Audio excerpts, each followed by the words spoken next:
American Pie, an upbeat, soft rock song that holds behind its tune a dark and devastating meaning that held much importance for its writer, Don Mclean, enough importance to center his entire album around it.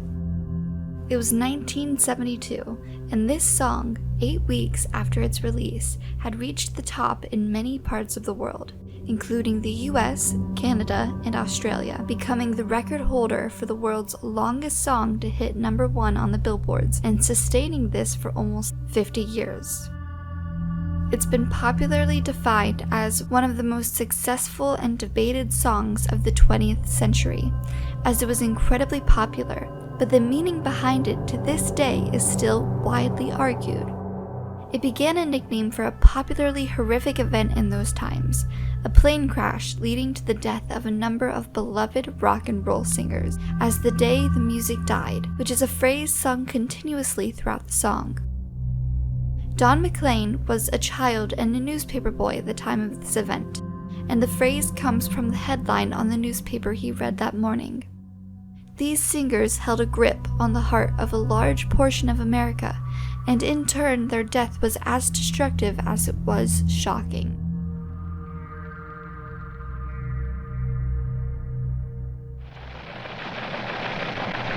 We interrupt this program for a special news bulletin.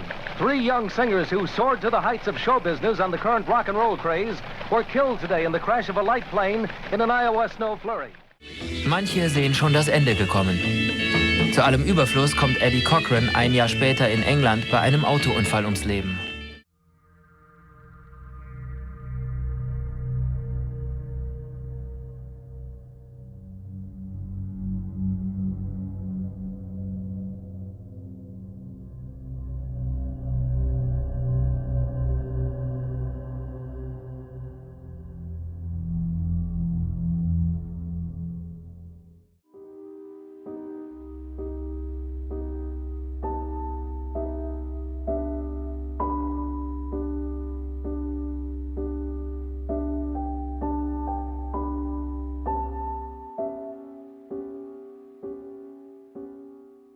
One was named Buddy Holly, a smart, music-loving Texan who, in his prime, had already begun making music with his friends, eventually making a more serious move by forming an official group with Sonny Curtis and Don Guess, known as Buddy and the Two-Tone. This group recorded for a British record label named Decca Records while in Tennessee, but didn't make it big until a record producer by the name of Norman Betty decided to take them on.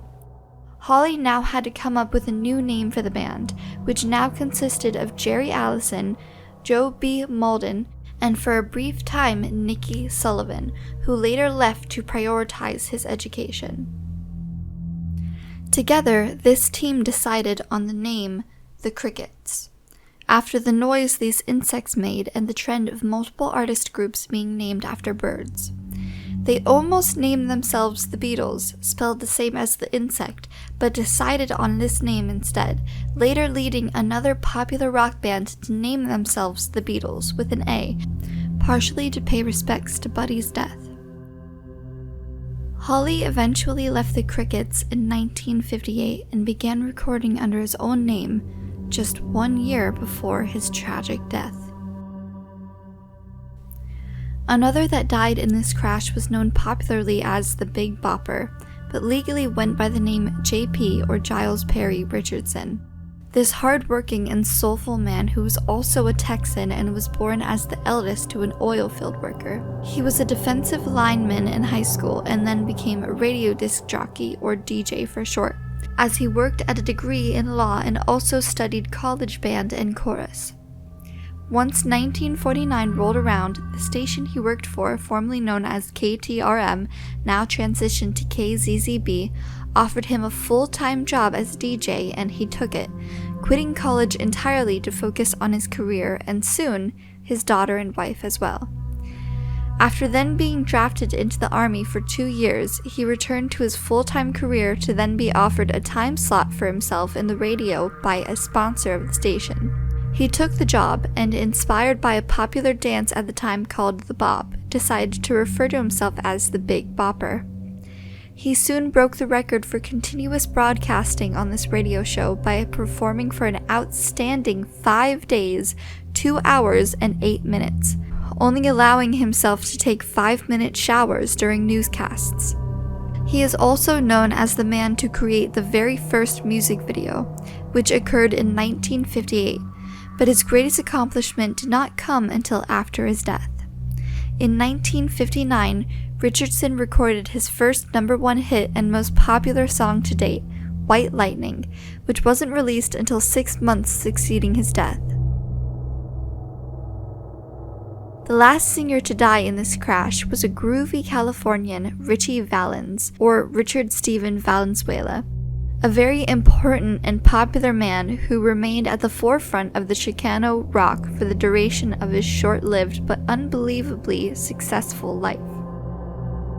Leaving the earth at only 17 years old, he left us with multiple hit pieces by him, one extremely popular one being La Bamba, which he originally took from a Mexican folk song and transformed it into a rock and roll song.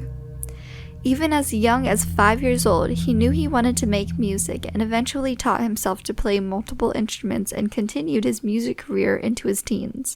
During the 1950s, he developed a fear of flying in planes due to an incident that occurred known as the Tacoma Mid-Air Collision, which was a collision of 2 planes, a Douglas DC-7B and a U.S. Air Force Northrop F-89 Scorpion, who then crash-landed in the yard of the same junior high that Valens attended. At 16, he was asked to join a band calling themselves the Silhouettes as a guitarist, which he accepted but then became the singer for them once their own singer left the group. He became so popular that soon the president of Delphi record label in Hollywood, Bob Keane, heard news of him and his common nickname as the Little Richard of San Fernando, and became immediately interested in him. Ritchie went on to sign with Keane and create hit records with a band comprised of Renee Hall, Carol Kay, and Earl Palmer. Around this time, he created the record with his 2 greatest hits on it, La Bamba and Donna, and was awarded a gold disc for selling over 1 million copies. His early career was so time-strenuous that he decided to quit high school and focus on his music fully. He began to perform on TV shows such as Dick Clark's American Bandstand and even performed in the Apollo Theater in New York. After performing in Clear Lake, Iowa, Buddy Holly chartered a small plane for himself, Valens, and Richardson. Tommy Alsop, Holly's backup guitarist, wanted on the plane, but there wasn't enough room, causing Valens and Alsop to flip a coin for the seat, a contest that had no real winners in the end. Waylon Jennings, a bassist for Holly, gave up his own seat to Richardson as he was sick with the flu. Only 5 miles away from the Mason City airport where they had departed from, Roger Peterson, the pilot, realized too late that he wasn't prepared to fly in the weather that now surrounded them, and the plane came crashing down onto the hard earth, ending the lives of the 4 men immediately upon impact. They died with unsurvivable wounds and blunt force trauma, and a musical life half-lived. Especially for the youngest and most successful, the teenager Ritchie Valens. This event is the only event we truly know this song represents, as Don Mclean refuses to explain much about this song at all, allowing us to all have our own interpretation of the meaning behind some of the unexplained parts of this lengthy story of a song.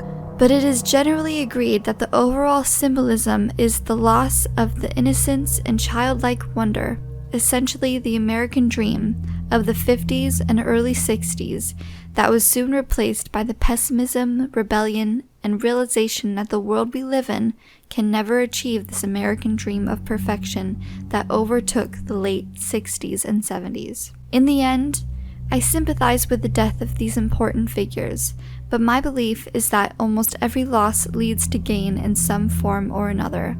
It's good and healthy to continue to change and grow as people and places adapt with time. Thank you for watching my video on this song and history behind it, and thank you so much for the support that you've shown me in my previous War of the Worlds video that I made, and I really hope I get to make more videos. I love the support you've given me. It's motivated me so much more to keep making these videos, so thank you for that.